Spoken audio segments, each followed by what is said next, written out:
Happy Easter everyone! This Easter we will review some Easter eggs in Brave 9. One of it was already reviewed by the developers during April Fools. We will talk more about it later. I actually prepared this video a year ago when it was the Servants of the Manor patch with the release of Anastasia and Antonio. It was also when they held the How Well Do You Know Brown Dust event, which gave me the idea to look for Easter eggs. Please don't expect it to be some groundbreaking, game-changing Easter eggs. It is more like things that you might not have noticed in Brown Dust, or Brave 9 as it is called now.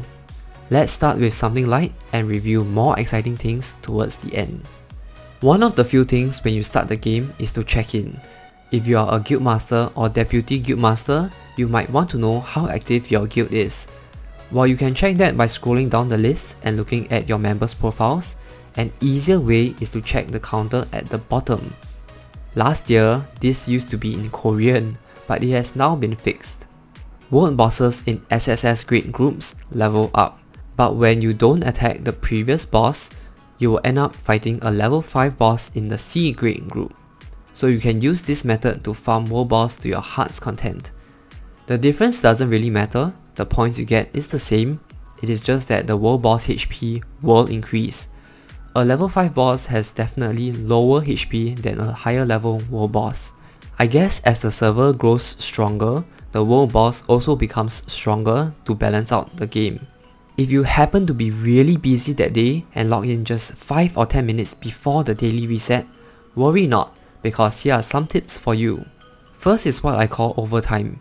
Before the day resets, for Asia server it's at 4 AM GMT plus 8, you can continue staying on the page with your remaining counts and clear it. After you proceed to the main page to reset your day, when you head back, the remaining counts will refresh. This is especially useful for co-op raids and Mystic Island.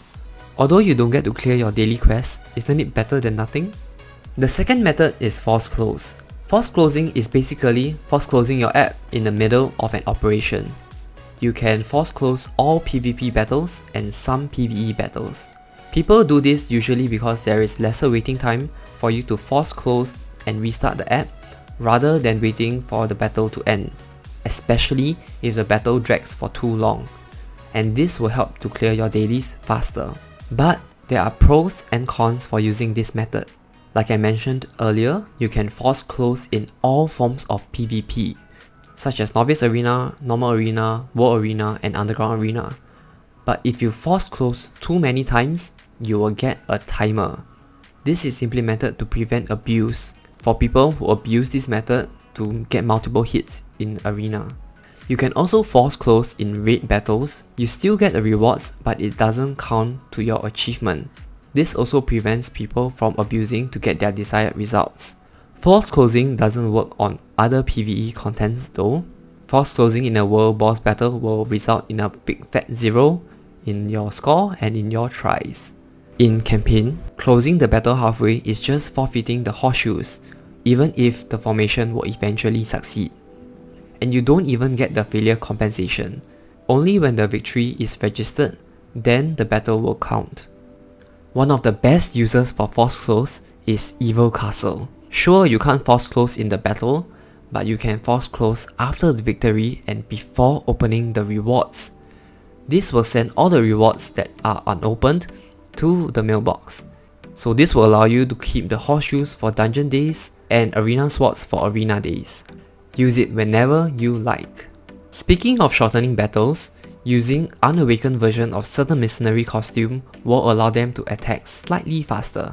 Here are some examples. This is Eden and Lucius in time 2 speed and times half speed.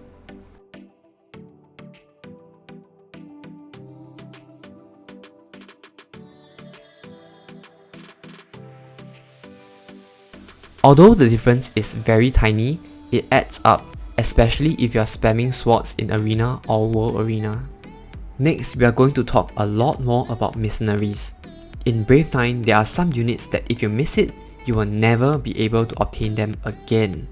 There are 3 types. The first is limited event units. For Brave 9, when they say it is time or region locked, they really mean it. There was a 7 Deadly Sin collaboration exclusively for Japan. I believe not even the Koreans got these units. And for the reincarnation of the slime collaboration, it was only for a limited time and never to return again. Other limited time units also include things like 2nd year anniversary King Goblins. The second type are reworked units. Sometimes the developers will choose to completely modify some units, such as Hyunwoo, Blaze and Lydia. They used to be silver start fodder units until they were reworked to become 3-star gold units. I kept one copy of the old Hyunwoo and the old Blaze before they were reworked, and they are still in the old unit form. Sometimes I use it to troll people by putting 2 Hyunwoos in Novice Arena or put them up as my main mercenary profile when I get into the leaderboards. The last units are the starting units. Remember these units that you got when you first started the game? These fodder units are the units that you can only get at the start of the game. Most of us would have already turned them into fodder materials, but at end game, sometimes you wish that you knew this earlier and kept them as part of your collection. Thankfully, in the previous April Fool's event, the developers gave us Grandpa Catapult as a joke. This time, I'm surely keeping this old man. Did you know Brave 9 also has an awesome lineup of voice actors? Just take the legendary units and Octos for example. I think you will recognize some of their works.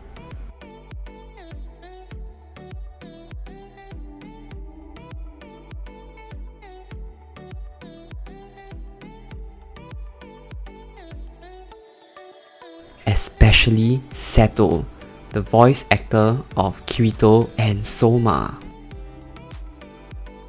But what's even more fascinating is this! Why do mercenaries have moles? At first I thought my screen was dirty, then I realized, hey, this mole is consistent even in the costumes. I'm not saying that there aren't characters with moles before, like these anime characters. Usually moles are placed beside the eyes or the mouth, but in Brave 9, characters have moles everywhere, not just the eyes or the mouth, even the butt and the boobies. Does the artist have some kind of fetish for moles? Then I investigated further. Don't Foxy's voice actress also have a mole here? And check out Edwin, look at this. Then doesn't it mean that the voice actress of Zenith has a mole on her butt? And the voice actress of Ludia has a mole on her boobs? This was as close as I could get, but you can't really tell. I mean, that's pretty funny, right? Imagine doing all the voiceovers and then suddenly being asked, hey, do you have a prominent mole somewhere? We want to add that as a feature to your character that you are voicing. Unfortunately, when I went to check on all of them, the theory wasn't consistent. Wilhelmina's voice actress doesn't have a mole on her nose. It kind of flew to Alex's voice actor. Damn, I thought I was onto something here. I have also wondered what are the song titles for the mercenary trailers, and often wonder where I can listen to the clean, full version of these songs. And what's interesting is that you can find these songs in another game. If you check out the games under NeoWiz, you will find DJ Max. This is one of the earliest games of NeoWiz. The team developer used to be known as Pentavision, but now they are known as NeoWiz Muka, which is short form for NeoWiz Music Cafe. I have found the full version of a few songs and you can check them out in this video. The latest DJ Max version, DJ Max Respect, is really awesome. If you like rhythm games, I would highly recommend it. Did you manage to find all the Easter eggs before the release of this video? I also hit another 3 eggs in this video. I wonder if you noticed it. If you found anything else, do share it with the rest of us in the comments section below.